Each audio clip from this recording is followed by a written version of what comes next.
ইকরামা বলতে লেগেছে, জঙ্গলের পশুরা আমাকে কেন খাচ্ছ না? আমার মতো হতভাগ্য আর কে আছে? আমার বাবা আমাকে নিজে জঙ্গলের মধ্যে বন্দি করে রেখে গেছে। আমার বাবা নিজে আমাকে মৃত্যুদণ্ডের ঘোষণা দিয়েছে, কেননা মুহাম্মদ রাসূলকে আমি আলিঙ্গন করেছি, গলায় গলায় জড়িয়েছে। মুহাম্মদ রাসূলের কাছে যাওয়ার জন্য ঘোষণা হয়েছে। এই জঙ্গলের পশুরা আমাকে কেন খেয়ে নিচ্ছ না? এই সময় পশুদের মধ্যে থেকে আওয়াজ আসতে লেগেছে, একজন বলতে লেগেছে, ইকরামা অবশ্যই তোমাকে খেয়ে নিতাম, কিন্তু তোমাকে আমরা আর খেতে পারবো না। তোমাকে খাওয়া আমাদের জন্য নিষেধ হয়ে গেছে।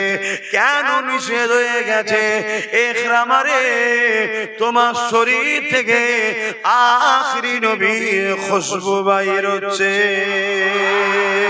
আরো জোরে বলুন সুবহান। ইকরামা কিন্তু ইসলাম কবুল করেন না তখন, সে তখন কিন্তু অমুসলিম ছিল, গায়ের ইসলাম ছিল। তারপরও জঙ্গলের পশুরা তাকে খাচ্ছে না কেন? হুজুরকে জড়িয়েছে, হুজুরের শরীরে শরীর লেগেছে, তার খুশবু, হুজুরের খুশবু তার গা থেকে বাহির হচ্ছে। খুব ভালো করে বুঝবেন, আমার নবী পাককে খুশবু বানিয়েছে। ইকরামা আমার রাসূলুল্লাহকে জড়িয়ে ধরার জন্য জঙ্গলের বাঘ হলো আমার রাসূলুল্লাহর খুশবুটা শরীরে বেরোনোর জন্য জঙ্গলে পশুগুলো ইকরামাকে খেলো না। হে যুবকেরা, তরুণীরা, বাপেরা, আম্মা আমিনা বলতে লেগেছে, আমার শরীরে খুশবু বেরোতে লেগেছে। এই খুশবু এত বেরোতে লেগেছে, পুরো মক্কা চারিদিকে আলোচনা শুরু হয়ে গেছে। অলিতে গলিতে সর্ব জায়গায় আলোচনা হতে লেগেছে। আমিনা, এ আতর মাখে তোমাকে কোথা থেকে আতর পায়? এ খুশবু কোথা থেকে পায়? এ খুশবু তো মক্কার কোন জায়গায় পাই না। এই আলোচনার গুঞ্জন রাসূলুল্লাহ দাদা জান হযরত আব্দুল মুত্তালিব হুজুরের কানে চলে গেছে। হযরত আব্দুল মুত্তালিব তিনার পরিবারকে জিজ্ঞাসা করছে, অর্থাৎ রাসূলুল্লাহ দাদি জানকে জিজ্ঞাসা করছে যে আমাদের পুত্রবধূ আমিনা আতর কোথা থেকে পায়, যার খুশবুর চর্চা পুরো মক্কা জমিনে হতে লেগেছে? কি ব্যাপার, কোথা থেকে পায়? রাসূলুল্লাহ দাদি জান বলতে লেগেছে, হ্যাঁ আমিও আপনাকে বলবো মনে করে, আমি যখন কোন সময়ে আমিনা গোসলখানা থেকে বাহির হয় আর আমি যখন তারপরে ঢুকি, আমি অবাক হয়ে যাই, যেন মনে হয় কোন আতরের গোডাউনে ঢুকে গেছি। আসেন বাপেরা, নওজওয়ানেরা, আমার রাসূলের পাকে দাদি জান, আমার রাসূলের পাকের আম্মা জানকে ডাক দিলেন, এ আমিনা মা এদিকে আসো মা। রাসূলুল্লাহ দাদু জানো রয়েছে, নবী পাকের দাদি জানো রয়েছে। আম্মা আমিনাকে জিজ্ঞাসা করতে লেগেছে, ও আমিনা, সব জায়গায় একটাই চর্চা চলছে, তুমি আতর কোথা থেকে পাও মাগো? আম্মা আমিনা মুখে থুতু জমিনে ফেললে, সঙ্গে সঙ্গে থুতু থেকে আতরের শিশি ডিব্বা খুললে যেভাবে খুশবু বাইর হয়, ওর মধ্যে থেকে খুশবু বাইর হতে লেগেছে থুতু মোবারক থেকে। ওই সময় আম্মা আমিনা বলতে লেগেছে, আমার আব্বা আম্মা, এ আতর আমিনার নয়। কেন? আমিনা কোনো আতর মাখে না। এ আতর হলো যিনি আমার পবিত্র মোবারকে রয়েছে, এটা হলো তিনার খুশবু। আরো জোরে বলুন সুবহান।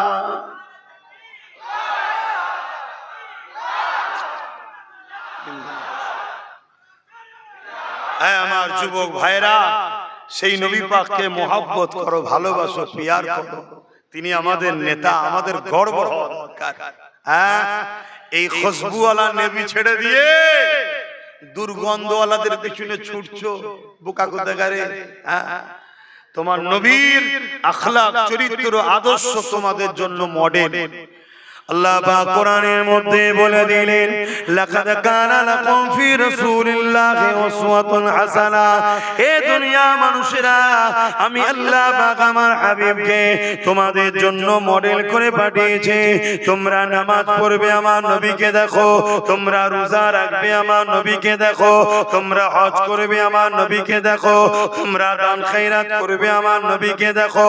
তোমরা জিন্দেগি সংসার জীবন করবে, আমার নবীকে দেখো। এক কথায় জীবনের প্রতিটা মুহূর্তে নবী হলেন আমাদের মডেল। হে মুসলমান ঘরের ছেলে মেয়েরা শুনে রেখে দাও, এমনকি ধর্মনীতি আমার নবীকে দেখে অনুসরণ করো। সমাজনীতি আমার নবী পাক হলেন মডেল। পরিবার নীতি আমার নবী পাক হলেন মডেল। রাজনীতি আমার নবী পাক হলেন মডেল। রাষ্ট্রনীতি আমার নবী পাক হলেন মডেল। তোমার জিন্দেগিতে অন্য কাউকে অনুসরণ করা যাবে না, অন্য কাউকে ইত্তেবা করা যাবে না। তুমি পৃথিবীর যেখানেই থাকো না কেন, তোমার জন্য আল্লাহ একমাত্র মডেল করেছে মুহাম্মদ রাসূলুল্লাহকে। সেই নবীকে অনুসরণ করো, সেই নবী পাক সাল্লাল্লাহু আলাইহি ওয়াসাল্লামকে প্যার করো, ভালোবাসো। আখরি জামানা ফিতনা ভরা পৃথিবী। আল্লাহ রাসূল বলতে, যেমন পানি হলে বাড়ির ছাদে বা বাড়ির উপরে টালিতে খোলাতে যাই বলেন, যেভাবে পানি পড়ে আখরি জামানায় মানুষ ওইভাবে ফিতনার মধ্যে জড়িয়ে যাবে। ফিতনা তার বাড়িতে তার উপরে এইভাবে আসবে। এটা খুব কঠিন সময়। দাড়ি দেখিয়ে, টুপি দেখিয়ে, মুসলমান সেজে মৌলানা, মুফতি, পীর, পীরজাদা, বক্তা, মুসলিম দরদি, নেতা ইত্যাদি ইত্যাদি দেখিয়ে আমাদেরকে ধ্বংস করে দেওয়ার প্ল্যান চলছে। তবে মনে রাখবেন, দয়ার নবী এজন্য আমাদেরকে জানিয়ে দিয়েছে, আমার মাননেওয়ালারা, তোমরা আমাকে যারা মানো, রাসূল বলছেন তোমরা কুরাইশের নেতৃত্ব মানবে। আমাদের লিডার হবে কুরাইশ বংশের ছেলে। এটা মাথায় থাকবে তো নাকি? তার পিছনে দাঁড়াবে, আমার রাসূল বললেন। তাহলে কি হবে? নবীর বংশের খাতিরে আল্লাহর পক্ষ থেকে বরকত ও সাহায্য আসবে। জোরে বলুন সুবহানাল্লাহ। যা কাছেন আমার নবী পাকের মিলাদের মাস চলছে। আল্লাহ নবী শিশুবার আরো কিছু কথা আপনাদের কাছে বলি। কি গো, শুনবেন তো নাকি? না নবীর ছোটবেলার আলোচনা শোনা যাবে না, এরকম ধাকিদা নয় তো।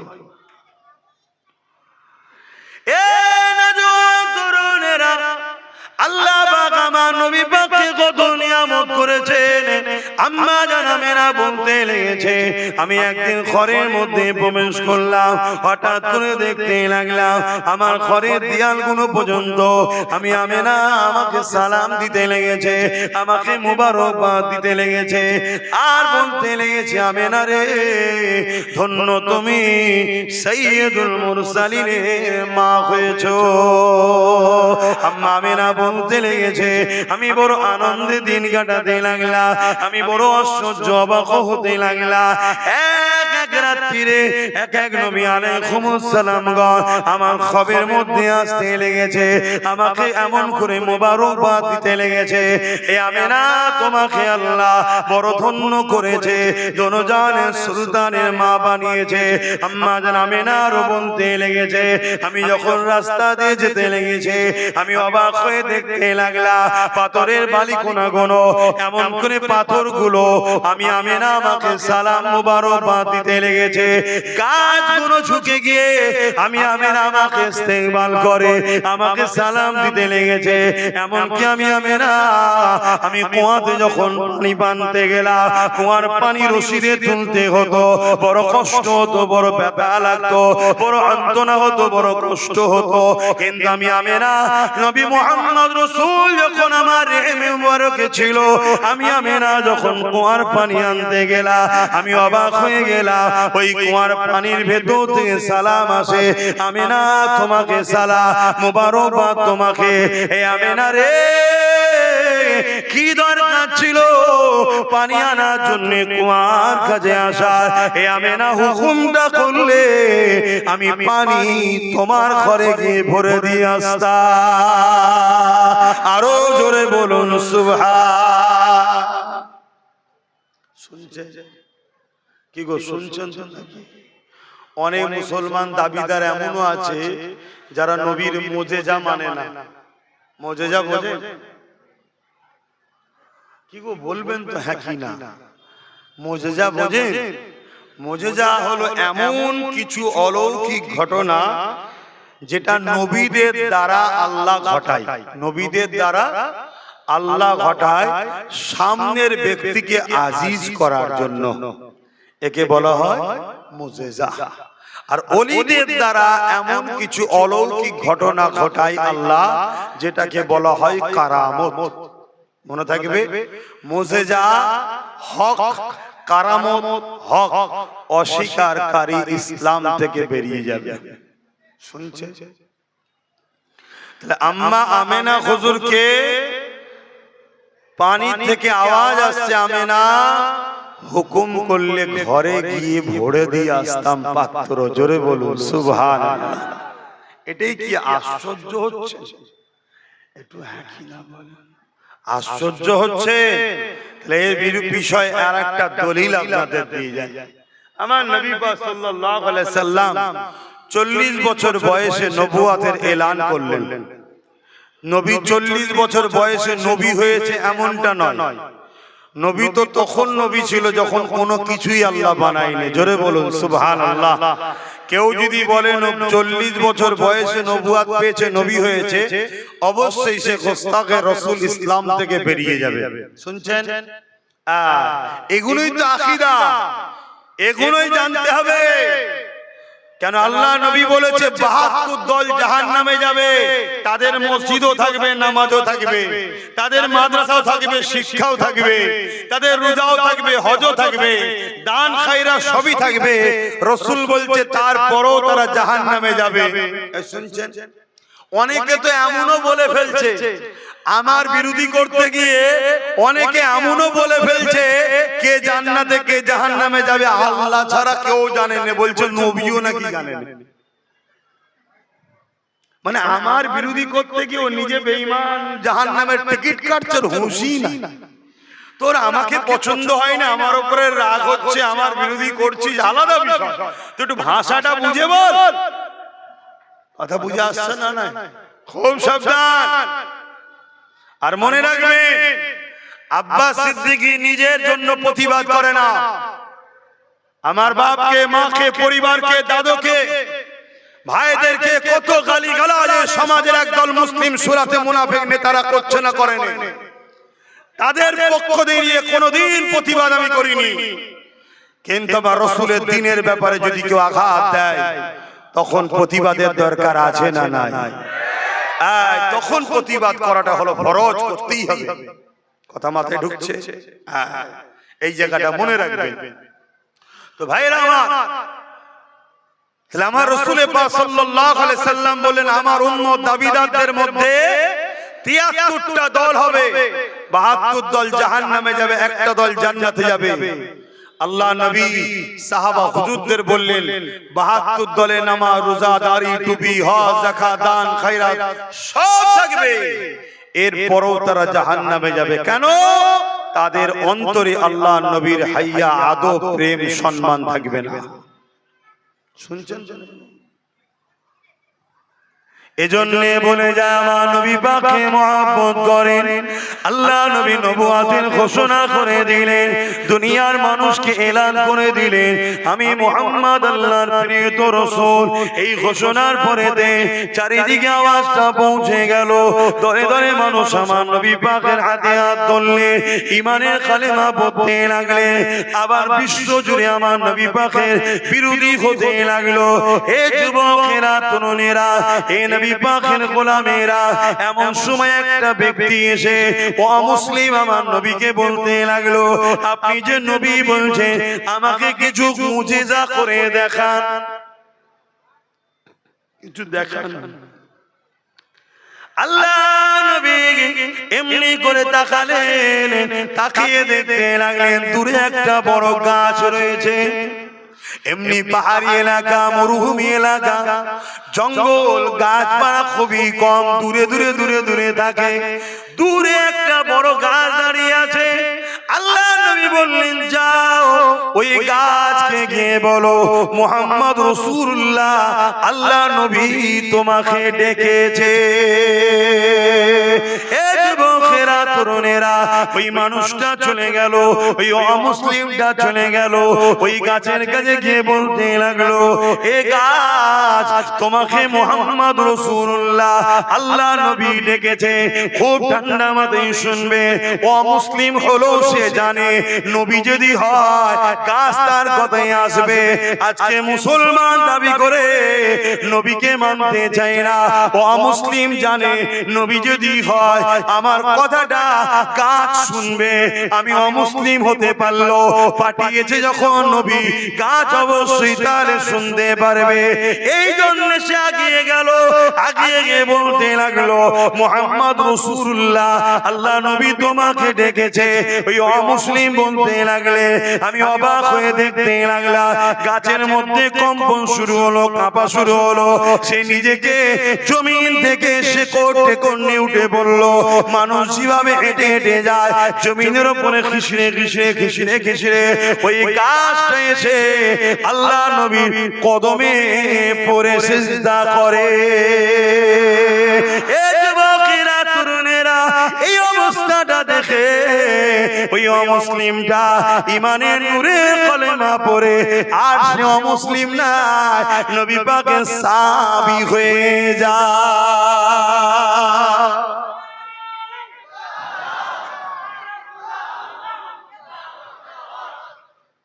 এখানে কয়েকটা কথা। একটা অমুসলিম, তার কথা গাছ শুনলো কি করে? এই শুনছেন, নবী ডাকবে, আসবে, এটা স্বাভাবিক ব্যাপার, কারণ আল্লাহ নবীদের পাওয়ার দিয়েছে। গাছটাকে তো নবী গিয়ে ডাকে না, গাছটাকে গিয়ে অমুসলিম বলছে। দ্বিতীয় নম্বর, সেই অমুসলিমের ভাষা, মানুষের ভাষা গাছ বুঝলো কি করে? তোমার এই সায়েন্সের ব্রেন কাজ করবে না এখানে। কেন? সায়েন্স তো 150 বছরে, এটা আল্লাহর কুদরত এখানে কাজ করছে। জোরে বলুন সুবহানাল্লাহ, আরো জোরে বলুন সুবহানাল্লাহ। কথা মাথায় শুনছে? আমার নবী পাক সাল্লাল্লাহু আলাইহি সাল্লামের মুজিজা একে বলা হয়। একে কি বলা হয়? মুজিজা। আল্লাহ নবীর দ্বারা ঘটাচ্ছে। তাহলে বলুন, একটা অমুসলিম গাছকে ডাকছে, মুহাম্মদ রাসূলের দোহাই নবী ডেকেছে, তার কথা শুনে গাছ চলে আসছে। মুহাম্মদ রাসূলের আম্মা জান যদি বলে, এ পানি আসো, মুহাম্মদ রাসূলের মা বলছি সাইয়্যিদুল মুরসালিনের আমার রেহেম মুবারকে আছে, পানি উঠাতে কষ্ট হবে, আনতে কষ্ট হবে, পানি আসবে না। এটাই তো আমাদের আদব, এটাই তো আমাদের প্রেম, এটাই তো আল্লাহর কুদরতের উপরে ভরসা আমাদের। কেন সবকিছু কার ক্ষমতায় হয়? আল্লাহর ক্ষমতায়। ভাবেরা, নওজওয়ানেরা, তরুণেরা, আমার রাসূলুল্লাহ চাচা আবু তালেব বলতে লেগেছে, হে মুহাম্মদ সাল্লাল্লাহু আলাইহি ওয়াসাল্লাম, আমি আপনাকে খুব ভালোভাবে চিনি। কেন শিশুবেলা থেকে আপনাকে লালন পালন করছি, ছোটবেলা থেকে দেখছি।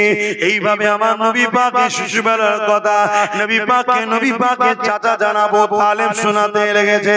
এই শোনাতে শোনাতে বলতে লেগেছে, হে মুহাম্মদ সাল্লাল্লাহু আলাইহি ওয়াসাল্লাম, একদিন আপনি ছোটবেলায় পূর্ণিমা চাঁদ উঠেছে, খোলা আকাশের নিচে আপনাকে শুইয়ে রেখেছে। আমি আবু তালেব আপনাকে দেখতে এলাম, হঠাৎ করে আসমানের দিকে নজর পড়ে যায়। আমি অবাক হয়ে দেখতে লেগেছি, ওই চাঁদ জমিনের দিকে নেমে আসতে লেগেছে। এ যুবকেরা, তরুণেরা, যে আল্লাহ পাক চাঁদ বানিয়েছে, সেই আল্লাহ পাক চাঁদকে সীমাটতে পারে, ছোট করতে পারে, সেই আল্লাহ পাক চাঁদকে জমিনে নামাতে পারে। এই ক্ষমতা আমার আল্লাহ পাকের আছে না নাই? এ নওজওয়ানেরা, তরুণেরা, আবু তালেব বলতে লেগেছে, আমি দেখতে লাগলাম চাঁদ নেমে আসতে লেগেছে। আস্তে আস্তে আস্তে আস্তে আপনার এত কাছে চলে এসেছে। আপনি যে দুলনাতে দুলেছিলেন, আমার মনে হচ্ছিল চাঁদটা যেন আপনার উপরে পড়ে যাবে। আমি আবু তালেব চিৎকার দিয়ে উঠলাম, চিৎকার দিয়ে চোখ বন্ধ করে আওয়াজ দিয়ে উঠলাম। কিছুক্ষণ পরে চোখ খুলে আমি অবাক হয়ে গেলাম। আমার রাসূল বললেন, কি দেখতে লেগেছিলেন চাচা? ওই সময় বলতে লেগেছিলেন, হে মুহাম্মদ সাল্লাল্লাহু আলাইহি সাল্লাম, আপনি শিশুবেলায় দুলনায় দুলে দুলে হাত পা লাড়ালাড়ি করতেছিলেন, আর আপনার হাত পা লাড়ালাড়ি ইশারাতে ওই চাঁদ সে যেন আপনাকে এমন করে লড়ে লড়ে যেদিকে ইশারা করেন সেদিকে যায়। চাঁদ যেন আপনাকে খেলা দেখাতে লেগেছে। আরো জোরে বলুন সুবহান।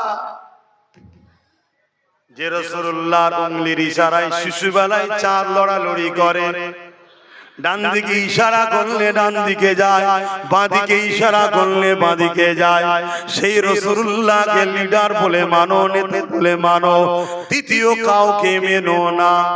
শুনছো তো নাকি? আর সেই নবীর রাস্তায় যারা চলবে তাদের পাশে দাঁড়াও, তাদেরকে সহযোগিতা করো। সে ধর্ম নেতা হোক আর রাজনেতা হোক, যারা আমার নবীর দ্বীনের পক্ষে নয় এবং বিরোধী করে, তাদের সঙ্গে কোনোভাবে সম্পর্ক, সে ধর্ম নেতা হোক আর রাজনেতা হোক, রাখা যাবে? আওয়াজ দিয়ে বলুন। আর যদি রাখো, কিয়ামতের দিন নবীর শাফাতের আশা করো না। কেন? তোমার গাফলতির জন্য আজকে তোমার নবীর দ্বীনের উপরে আঘাত দেওয়া হচ্ছে। তোমার গাফলতির জন্য আজকে মসজিদ মাদ্রাসাগুলোকে বুলডোজার দিয়ে ভাঙা হচ্ছে। পুরো দেশ জুড়ে চলছে। অন্যান্য রাজ্যে চলতো শুনতাম, আজ পশ্চিম বাংলাতেও মাদ্রাসা ভাঙা হচ্ছে, পশ্চিম বাংলাতেও মসজিদের উপর আঘাত দেওয়া হচ্ছে, পশ্চিম বাংলাতেও জুলুম অত্যাচার ইসলামের উপরে শুরু হয়েছে। এইটা দোষ আমাদের, আমাদের দোষের কারণে আজকে এই সুযোগ সুবিধা, এই জুলুম অত্যাচার ইসলামের উপর হচ্ছে। অতএব কিয়ামতের দিন মুখ কিন্তু আল্লাহর কাছে দেখাতে হবে। কিয়ামতের দিনে কোন নবীরাও আল্লাহ পাকের কুদরতের সামনে কথা বলার ক্ষমতা রাখবে না। নবীরাও নফসি নফসি করবে কিয়ামতের দিনে। কানা মিকদারু 50,000 সানাতিন, 50,000 বছর। আদম নবী থেকে ঈসা নবী পর্যন্ত সমস্ত নবীরাও নফসি নফসি নফসি নফসি নফসি, আমার কি হবে, আমার কি হবে, আমার কি হবে। শুনছো যুবক? দুনিয়াদারি করতে হবে, সংসার করতে হবে, কারবার করতে হবে, ব্যবসা করতে হবে, রাজনীতি করতে হবে, রাষ্ট্রনীতি করতে হবে, নিষেধ ইসলামে নয়। কিন্তু তোমার ব্যবসায় 2 নম্বরই যেন না হয়, তোমার কারবারে সুদ ঘুষ হারাম যেন না ঢুকে যায়, তোমার সংসার নীতিতে বেজাতি কালচার যেন না ঢুকে যায়, তোমার রাজনীতিতে ইসলামের দুশমন যেন শক্তিশালী না হয়ে যায়। এটা তোমাকে মাথায় রাখা দরকার আছে না? না, এগুলো হুঁশ করে চলো। আমার ডিউটি আমার ভালোবাসার মানুষকে আমি বুঝাচ্ছি। শুনছেন তো নাকি? যে আমার ভালোবাসার মানুষ নয়, সে আমার কথা নেবে কি না নেবে তার ব্যাপার, কিন্তু আমার ভালোবাসার মানুষের উদ্দেশ্য করে আমি বলবো না যে ভাইরা আমার এদিকে যেও না জাহান্নাম, আব্বারা এদিকে যেও না জাহান্নাম, মায়েরা বোনেরা এজিদের দিকে যেও না জাহান্নাম, হোসাইনের দিকে থাকো, বলবো না? বলবো না?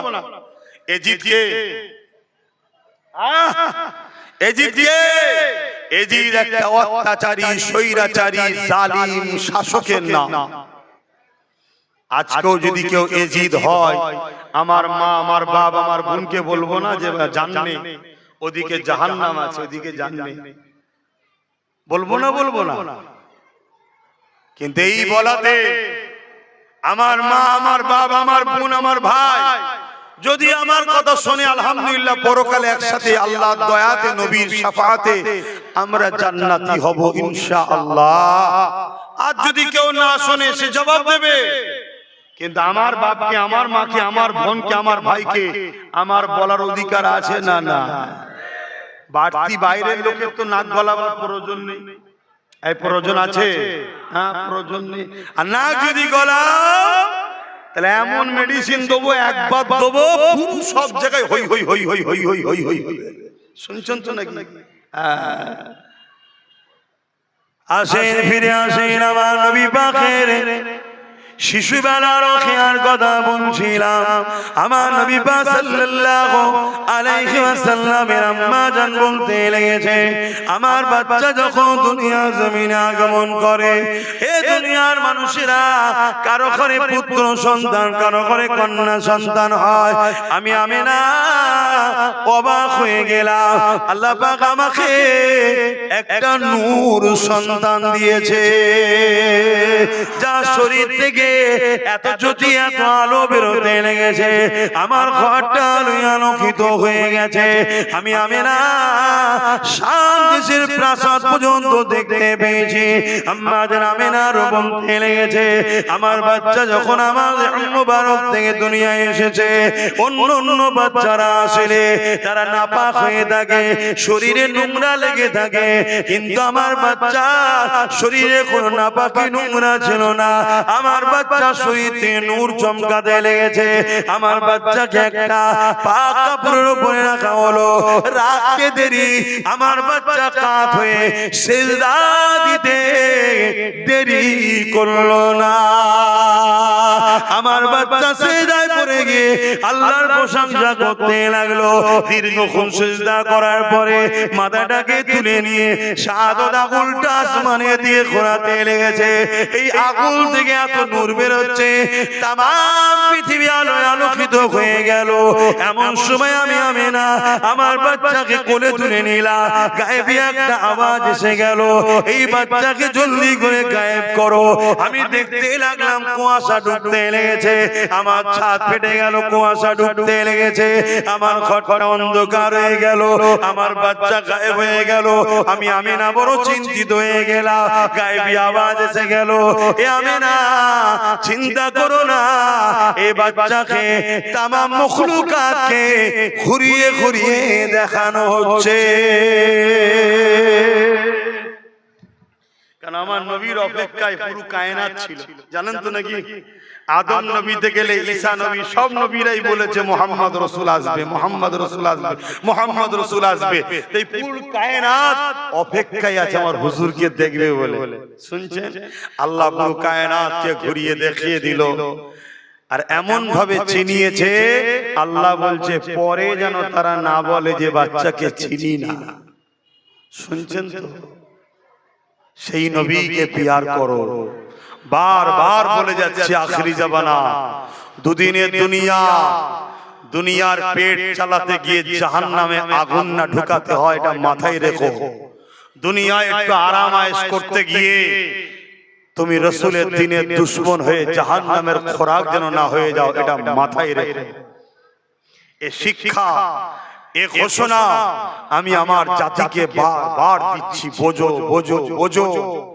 আর মনে রেখে দিও, পৃথিবীর জালিম যত বড়ই শক্তিশালী হোক না কেন, তুমি আল্লাহ রাসূলের যদি হও, আমার আল্লাহ তোমার জন্য যথেষ্ট। জোরে বলুন সুবহানাল্লাহ। আর তুমি আল্লাহর উপরে ভরসা ছেড়ে দিয়ে দুনিয়ার বুকে কোন জালিমের উপরে যদি ভরসা করো, মনে রেখে দিও আমার আল্লাহ সূরা বাকারার মধ্যে জানাচ্ছে, তোমরা আমাকে ও আমার হাবিবকে ছেড়ে দিয়ে যাদের অনুসারী করবে, তাদের হাতে আমি আল্লাহ তোমাদেরকে জিল্লাত দেব, মিটিয়ে দেব। মনে থাকবে তো? সেই নবী পাক সাল্লাল্লাহু আলাইহি ওয়াসাল্লাম এই মাসে সোমবার শুভে সাদেকের সময় দুনিয়ার বুকে এসে পুরো পৃথিবীকে ধন্য করেছে। আল্লাহ কাছে কোটি কোটি শুকরিয়া আদায় করি, আল্লাহ আমাকে সেই নবীর বংশে জন্ম দিয়েছে, সেই নবীর উম্মত করেছে, আমাদেরকেও সেই নবীর উম্মত করেছে। তাই সকলে বলি আলহামদুলিল্লাহ, সকলে দরুদ আল্লাহুম্মা সাল্লি আলা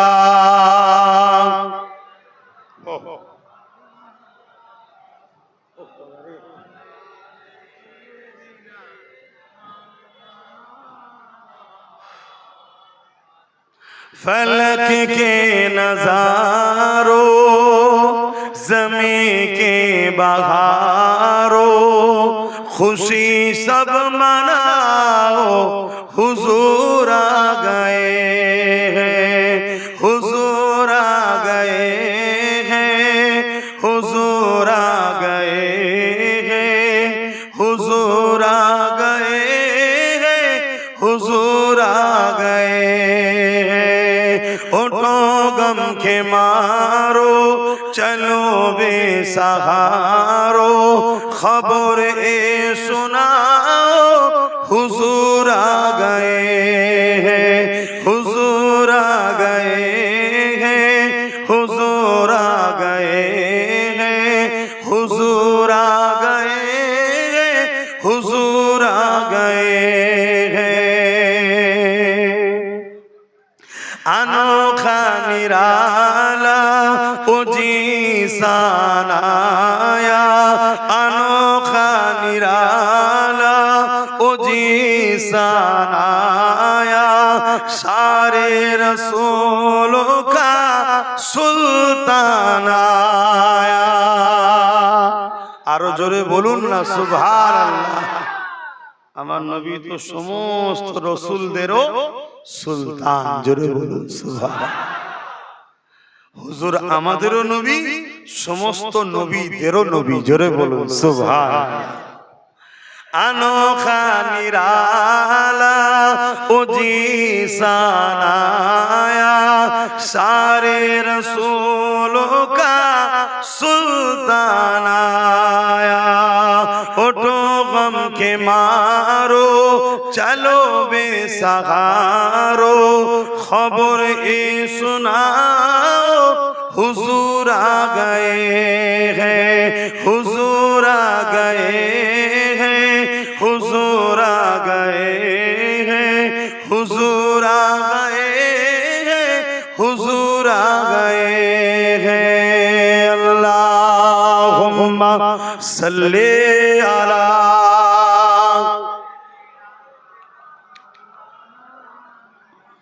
जोरे जोरे वाला आले सैयदना।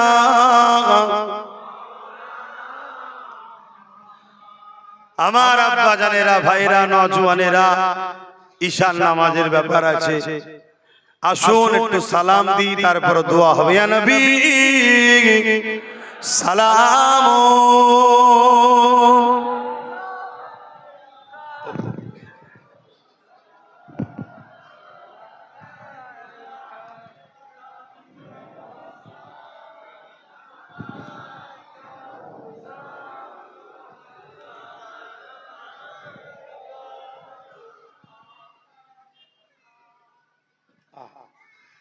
এই গরমে জান হাইফাই করছে, কথা বলতেও কষ্ট হচ্ছে। একটু ভাবেন, একটু ভাবি, যদি দুনিয়াতে আমাদের এই হয় এই গরমে, আখিরাতে কি হবে? আল্লাহকে ভয় করো যুবক। এ আমার যুবক ভাইয়েরা শুনছো তো? নিজের যদি ভুল করেও ফেলো, নিজের যদি ক্ষতি করেও ফেলো, আল্লাহ বড় দয়ালু, তিনি গফুর ও গফফার, তিনি রহিম ও রহমান, তিনি মাফ করবেন, কথা দিয়েছে। জোরে বলুন সুবহানাল্লাহ। বনি ইসরাইল কওমের একটা ছেলে ছিল,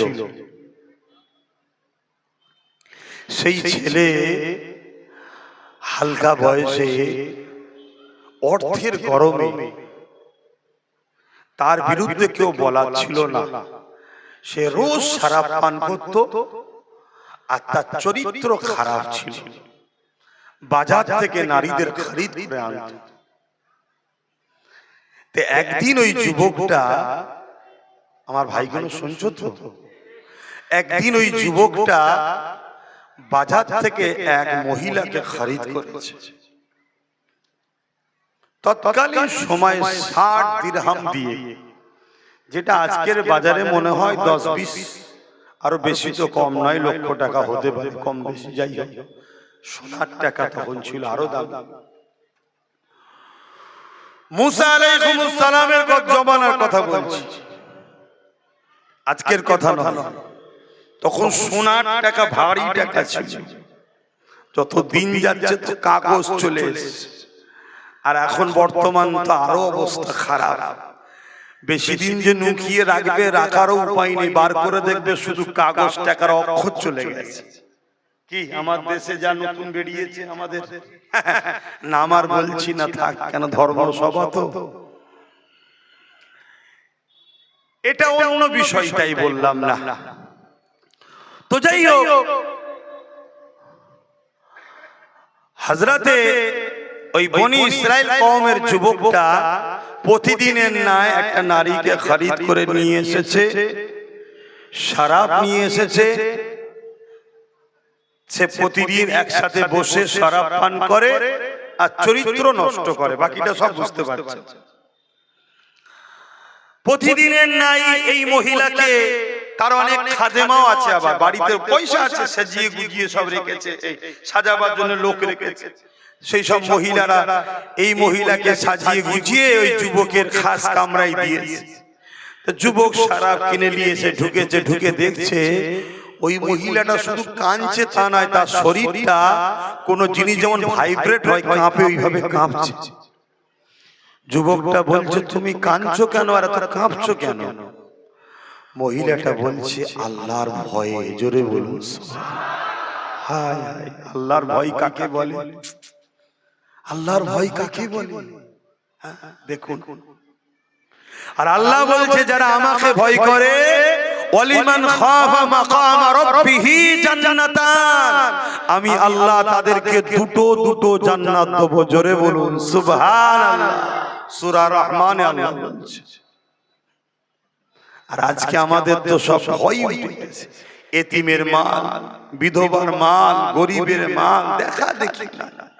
সবচেয়ে বড় কথা, যারা রাসূলের পক্ষে, দ্বীনের পক্ষে লড়াই করছে, ওই উলামাদের ঘরে পর্যন্ত গালিগালাজ করতে, সমালোচনা করতে আজকাল আমাদের ভয় লাগে না। কত শুনছেন? তো ভাইয়েরা আমার, ওই যুবক বলল, তুমি তো খুশি মনে টাকা নিলে, তাহলে এসেছো যখন এখন এই কথা বলছো কেন? তখন ওই মহিলাটা বলছে, আমি বড় মজবুরিতে, কয়েক মাস ধরে বিপদের মধ্যে আছি, ইদিক উদিক করে কোন রকম ভাবে সুরাহা পাইনি, আমার অর্থের প্রয়োজন ছিল চিকিৎসার জন্য। তাই আজকে নাচারে বাধ্য হয়ে আমি বাজারে এসেছিলাম, কিন্তু আপনি আমায় খরিদ করেছেন। কিন্তু আল্লাহর ভয় আমাকে কাঁদাচ্ছে, কাঁপাচ্ছে। জীবনে কখনো কোনো বেগানা পুরুষের সঙ্গে আমি কথা বলিনি, নিরিবিলি নির্ঝুমে। আর আজকে কত বড় একটা পাপ কাজের দিকে আমি এগিয়ে যাচ্ছি, তাই পুরো শরীর আমার কাঁপছে, আল্লাহর ভয়ে কাঁদছি। এই যুবকটাই কথা শুনে তার মধ্যে একটা হিদায়াতের বাতি আল্লাহ জ্বালিয়ে দিল। জোরে বলুন সুবহানাল্লাহ। সে বলতে লেগেছে, আপনি এত গরীব হওয়ার পরও আপনি আল্লাহকে এত মানেন, এত ভয় করেন, আর আল্লাহ আমাকে এত ধন দৌলত দিয়েছে, এত ক্ষমতা তাকত দিয়েছে, আমার তো উচিত বেশি করে আল্লাহকে মানা। কি কেন? আল্লাহ আমায় দিয়েছে, তোমাকে তো দেয়নি। তুমি না পেয়ে আল্লাহকে এত মানো, আর আমাকে আল্লাহ এত দিয়েছে, আমি আল্লাহ মানি না। যুবকটা চোখ দিয়ে পানি এসে গেল। মহিলাকে বলছে, তোমাকে যে অর্থ দিচ্ছে, অর্থ ফিরিয়ে লব না, তোমাকে আমার সাথে একটা সম্পর্ক তৈরি করতে হবে। কি সম্পর্ক? তুমি আমার বোন, আমি তোমার ভাই। আমাকে ভাই বলে মেনে নিয়ে সাক্ষী থাকো এবং আমাকে তওবা পড়াও। আমি তওবা তোমাকে সাক্ষী রেখে পড়ছি, আমি আজ থেকে কোনোদিন আর শরাবে হাত দেব না, আর কোনোদিন চরিত্র হরণও করব না, নোংরা কাজে যাব না। তুমি আমার বোন হয়ে সাক্ষী থেকো। কিয়ামতের দিন আল্লাহর কাছে বলো যে কেফায়েল তওবা করেছিল, আল্লাহ তার সাক্ষী আমি রয়েছি। জোরে বলুন সুবহানাল্লাহ। বোনটা, মেয়েটা চলে গেল। এই যুবক সিজদায় পড়ে কেঁদে যাচ্ছে, আল্লাহ আমি তাহলে কি ভুল করলাম, তুমি আমায় কি ক্ষমা করবে আল্লাহ? হে যুবক শোনো, কেঁদেই যাচ্ছে, কেঁদেই যাচ্ছে, কেঁদেই যাচ্ছে। সকাল হয়ে গেছে। প্রত্যেকটা বাড়িতে, গ্রামের মানুষ সবাই জানে এই বাড়ির ছেলেটা খারাপ, তাই সবাই দরজার গোড়ায় তাকায়, না জানি আবার আজকে কোন মহিলাকে নিয়ে এসেছে। কিন্তু আজকে যারাই তাকাচ্ছে দরজা ছেড়ে আর যাচ্ছে না, দরজার কাছে সবাই ভিড় করে আছে। কেন? গায়েবী ভাবে তার দরজায় ফেরেশতা দ্বারা আল্লাহ লিখিয়ে দিয়েছে, এই যুবক কেফায়েল তওবা করেছে গত রাত্রিরে, তওবাকারীকে আল্লাহ বড় পছন্দ করে। অতএব আল্লাহ এই কেফায়েল যুবকের উপরে খুশি হয়ে গেছে, এ তওবা করেছে। যারা যারা এর জানাজায় শরীক হবে আল্লাহ তাদেরও গুনাহ মাফ করে দেবে। জোরে বলুন সুবহানাল্লাহ, আরো জোরে বলুন সুবহানাল্লাহ।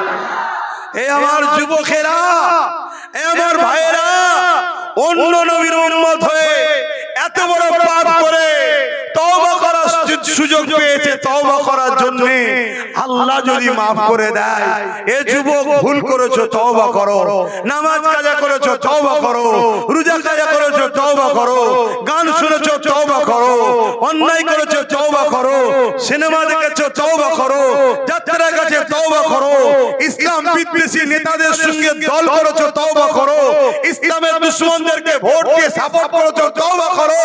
মনে রাখবে আল্লাহ তওবাকারীকে মাফ করে দেয়, আল্লাহ তওবাকারীকে কবুল করে মাফ করে তার গুনাহকে নেকিতে পাল্টে দিয়ে তাকে জান্নাতের উঁচু মাকাম দান করে। এভাবে দেয় যেন মনে হয় কোনোদিন গুনাহই করেনি। জোরে বলুন সুবহানাল্লাহ। কিন্তু যুবক, কেউ যদি ইসলামের ক্ষতি করে, নবীর দ্বীনের ক্ষতি করে, নবীর বিরোধী করে, আল্লাহর সঙ্গে শিরক করে, আল্লাহ তাকে মাফ, জোরে বলো। অতএব মনে রেখে দিও যুবক, আজ আমাদেরকে মুশরিক বানাবার চক্রান্ত চলছে। আমার কথা খারাপ নেবেন না তো, মুশরিক বানাবার চক্রান্ত চলছে। আপনি রাজনীতি করছেন, করকে যান।